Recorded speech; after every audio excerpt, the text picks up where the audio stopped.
We're here at the site of the station's, the city's third fire station. With me is Fire Chief John Donahue. Just kind of give us a brief overview, the history of this station. This is our third fire station. Was a monumental development for our city and the protection for fire and EMS. This is a fire station that's been talked about for over 10 years. And what we've been able to do is now put this fire station in a neighborhood that has a strong need for coverage. Our response times to this area was in excess of 7 minutes, and now we're at a 3-minute response time. In terms of this type of station, is this kind of the prototype of the stations we're looking at for the future? I know we're planning a 4th fire station in the southern part of the city. What is actually housed here? We have 3 people that are normally staffed at this fire station, and those 3 people actually staff a paramedic unit and an engine.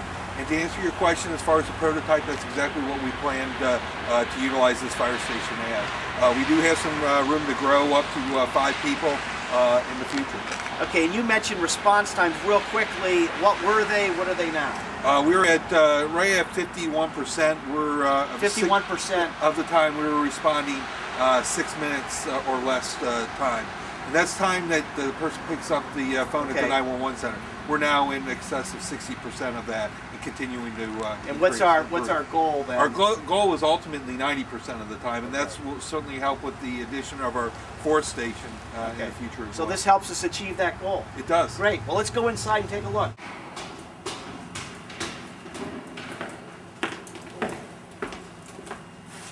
So we're inside the bay here, and what are we looking at? Well, we're up on top of our mezzanine where we have a little fitness area, but it overlooks our apparatus floor. And as you see, we house an engine, as we previously mentioned, and our paramedic unit. We have actually room that we keep a staff car in here as well. Great. And just real quickly, John, I know what built this station was the fire levy that was passed in 2010. What are some of the other improvements that we've made in the fire department as a result of that levy?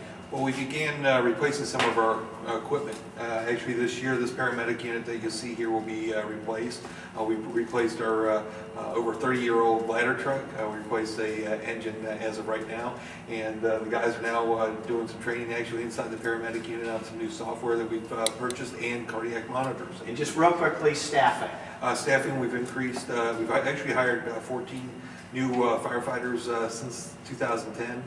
Passage, and we're in the process of hiring 7 more this year.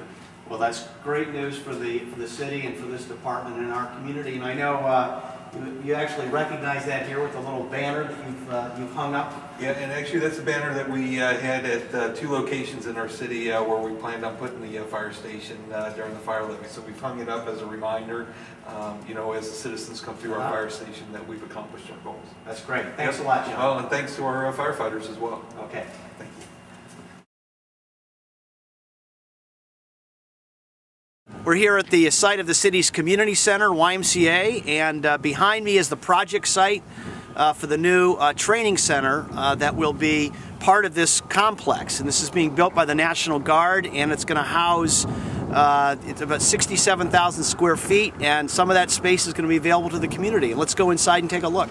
Yeah, we're here at the city's community center, YMCA, and with me is Matt Rooms, the executive director of this branch.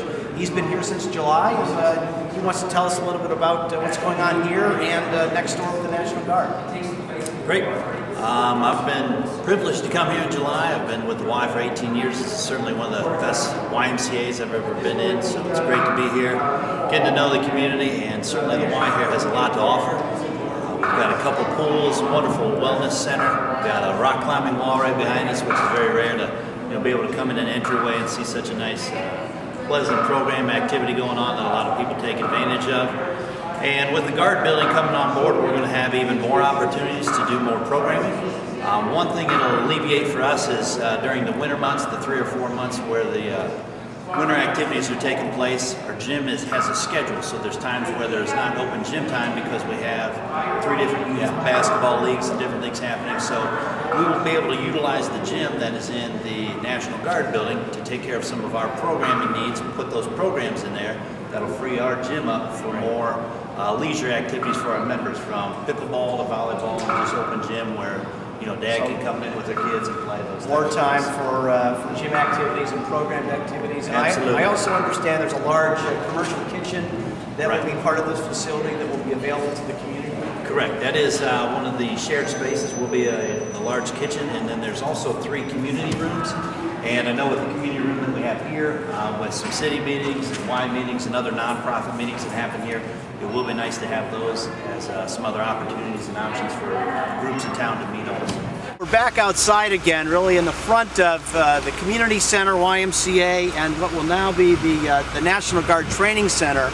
And I wanted to point out a special feature of this project is a Veterans Plaza. And this is something that the late Councilman Moore, a former Guardsman himself, had talked about early on when we started talking about this project over 10 years ago.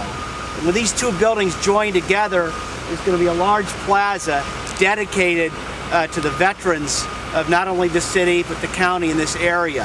And this will just be a very special part of this project, and will honor the late Councilman Moore.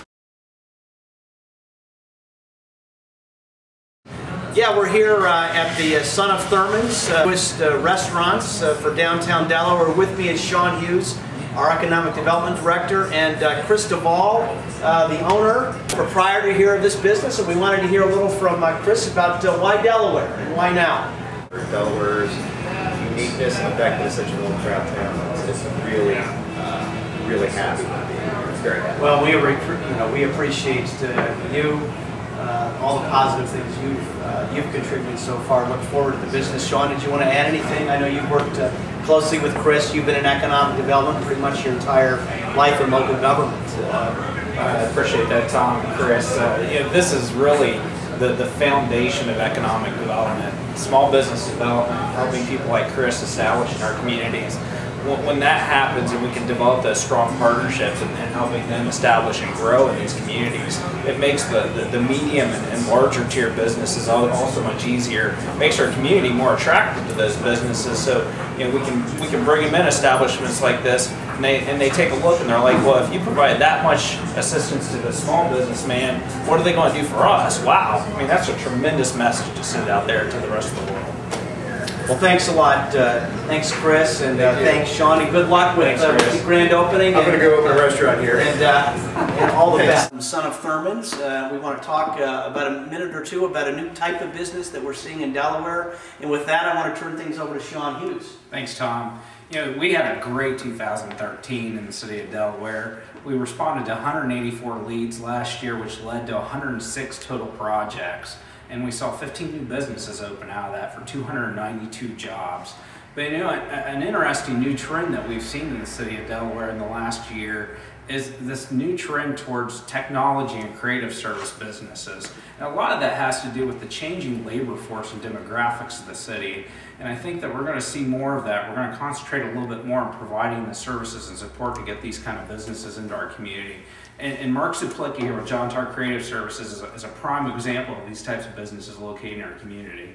Thank you. Mark, do you want to just talk a little bit about Delaware and your business? Yeah, sure. Location? Sure. I've been a resident of Delaware probably 14 years now, I think. And my studio used to be in Grandview, and the hall down there was a lot of work, and just coming back and everything. But then over the years, I've always wanted Delaware to get up to that next level, so to speak, on the creative side and stuff like that. So that's how I came to find this place. And I think Delaware is reaching a point where the younger generations are coming up here. There's new restaurants coming into town. There's a lot of buzz actually talking about Delaware, down in the Columbus area. Well, that's great, and it's good to hear, and best of luck with your business.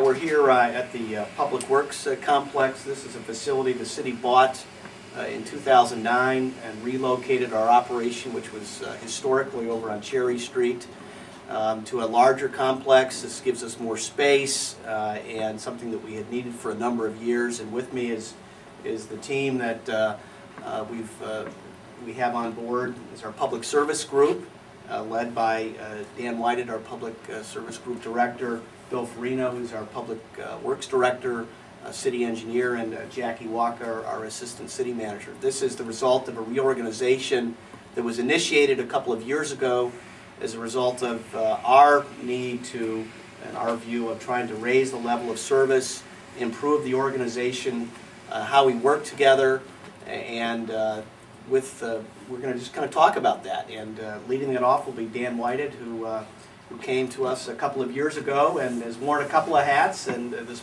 most recent hat. Dan, you want to just talk about that? Well, yeah, this is a process that's kind of been put in place over a little over a year, in essence, to try to refine our services in a way to provide a higher level of service with the same level of resources, tying them together and demolishing the silos that sometimes exist when you have individual departments like that, and try to have better communication. And Jackie's role changed to the assistant city manager as part of that for helping to streamline those processes and make that communication, conversation, collaboration an easier thing to do. And then, Bill, you want to just talk quickly about what your role is? Obviously, you've been with the city a number of years as city engineer, and now are wearing that hat and public works director. The move to bring a public service group together, really the benefit of that is to bring the expertise of technical analytical thinking together with the day-to-day maintenance expertise that you see with the public service and public works group. Public works operation consists of 10 different divisions, from fleet, parks, streets, traffic, and a number of other activities through here. My goal here is really, there's two-pronged. One is to see how we can use an analytic approach to looking at all the information we gather from day-to-day operations, how we plow snow, how long it takes to do that, how we service traffic signals and street lights, how we pick up refuse, and be able to use that information we collect, analyze it, and find a way to deliver that service better and more efficiently for our citizens. I guess you're getting a real test of that right now with the weather. Obviously, the last several weeks, this winter has been one of the most challenging for us as a community. And it sure has. It will go into the records of history as one of the top 5, if not more, snowiest winters, and also now coldest winters in terms of number of days below 0 degrees. That in itself brings a new set of difficulties in how our snow warriors attack the problem. And to date we have spent 27,000 miles of plowing out there, 3,000 and some hours out there on the job. But more importantly, we're looking at technologies. We're looking at snow removal equipment, new chemicals, agricultural-based chemicals, to address the same problem smarter. So we can. And Jackie, your role I know has changed. You were in the Department of Administrative Services, and now in the city manager's office. You want to just talk about that? I've been here with the city for 22 years, and like Bill, when you have some tenure in an organization like this, you get to learn a lot about the people that you work with, as well as the services that you provide to the city and the different departments. I've been very fortunate to be able to work intimately with a number of the departments, and now as the assistant city manager, I hope to even affect their abilities to serve our citizens at a different level than I have in the past. With this reorganization, even though it seems like it may only impact 4 or 5 departments, it actually has impacted our entire organization in a very positive manner, in which we can now work more collaboratively across the board. The nice part about this reorganization, and so many people do reorganize an organization, any type of entity, there's always this discussion, do you add head count? Well, we didn't have to add head count because we had people on staff that had the skill sets that met our needs. And we were able to realign their positions to be able to use those skill sets in the most effective manner possible. And so I think that's one of the more positive aspects of the realignment, as I like to call it. I want to thank all of you guys for getting together and being part of this. And we look forward to more good things in the future. Sure. We're here on the site of the old Delaware Hotel, which stood here proudly for decades, and then fell into disrepair in the early 2000s. And the city worked really, really hard to eventually get it to the point where we were able to acquire the property and undertake a process that ended up with the redevelopment of this site. And with me here is Dave Eflin, who really spearheaded this project and got us to the point where we are today. He's going to talk a little bit about the project, and then we'll talk a little bit about development. Dave. Well, this site was the home of the Delaware Hotel, as Tom said, since the 1970s. And probably everybody in Delaware has a fond memory of the old Delaware Hotel, a wedding reception or a fun night at the old hotel. I haven't run into anybody that doesn't have a story like that. Unfortunately, in the 2000s, it fell into a significant disrepair. We ended up condemning the building along with our fire department, state fire marshals. It also went through condemnation, foreclosure, bankruptcy out of a court in New York, and we ended up obtaining a federal and state grant to acquire and demolish what had become really a significant community liability. So it presented an opportunity to really change this place from a liability into an asset. So today we have behind us the apartment complex, which would house how many? This building houses 49 people, and there are 14 duplexes. Okay. And this is geared more to 55 plus community, seniors? Senior only, 55 plus, and also low and moderate income. Okay. Well, let's go inside and take a look. Tom, welcome to your new home. Look at this. I'm not quite ready for it, but in a few years maybe. This is we're inside a We're inside a two-bedroom unit in the Landings of Delaware Place Senior Apartments. So this is indicative, obviously, of the development that we're seeing picking up in the city and the county and the region in general. We want to spend a minute just talking about some of the things that occurred in 2013 and what you see in 2014. Sure. 2013 was really a significant uptick in residential development citywide.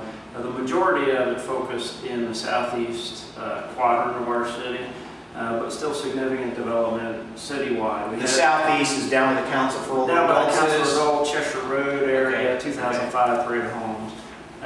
We had over 300 new residential permits in 2013. That was the most since 2005, actually. And we had about 184 single-family permits, which was the most since 2006. And then I think really a significant statistic. Last year marked the first year since 2007 when residential permits exceeded commercial permits. We're extremely fortunate. To me, the statistic that points to that more than anything is our blanket permit growth. Those are sort of general permits. They cover decks, sheds, fences, additions, basement finish outs. Permits where people are really putting significant dollars, personal dollars, into their home. And they were doing that in big numbers in the bottom of the economic market, which is impressive to me that we had homeowners willing to make that investment in our community. Well, things kind of looked the bleakest nationally. Last year we had over 2,000 of those permits, which was an exponential rise over the year before, which was an exponential rise over the year before. So that's our residents reinvesting. They're reinvesting, and they're confident in the investment they made in their home initially. Well, thanks a lot for that discussion of the city's growth, and we're looking forward to more of it in the future. All right, you're welcome. We're at the city's water plant, where we're undergoing the largest expansion in the city's history for this plant, and with me is our Public Utilities Director, Brad Stant. Want to explain kind of what's going on? What behind us is the new water process building. It's part of the $30 million expansion. As Tom mentioned, the expansion started in October 2012. The new process will be online hopefully in June of 2014. Right now our water comes basically out of the ground and from the river, right? Exactly. And a portion of our water also comes from the groundwater wells, which will be going through the membrane process also. And I know right now our water is clean and it has good taste, good odor. What more can we do here? The big part of the membranes will allow us to meet the new US EPA regulations. What will remove the remaining pollutants and organics in both the groundwater and the surface water, such as atrazine and nitrates, which contribute to some of our issues with the new permit, so the membranes will remove those 100% and we won't have those issues in the new process. In our capacity, we're at how many gallons a day do we pump right now? Well, we pump 3.5 million gallons a day. Our ultimate pumpage, our peak is 6 million gallons. With the new plant, we'll be able to go up to 7.2 million gallons. One of the things we talked about early on was trying to get the public to understand better what happens at this plant. A lot of people don't know this exists because it's far off the road. One of the elements is kind of an education center. We're walking with the area schools. You want to elaborate on that a little? Part of the expansion is also going to include an educational display. We'll have interactive computer graphics that the public, school children, consultants. This is going to be a showcase facility, one of the first of its kind in the state of Ohio, where you're both using groundwater and surface water for our treatment process. Behind us will be a corridor which will link up the old building with the new building, and there we'll have these educational displays similar to what you see at the Columbus Zoo or COSI. So this is going to be really a highlight and a showcase facility that will educate the public on how we go from the groundwater to the surface water out to the distribution system.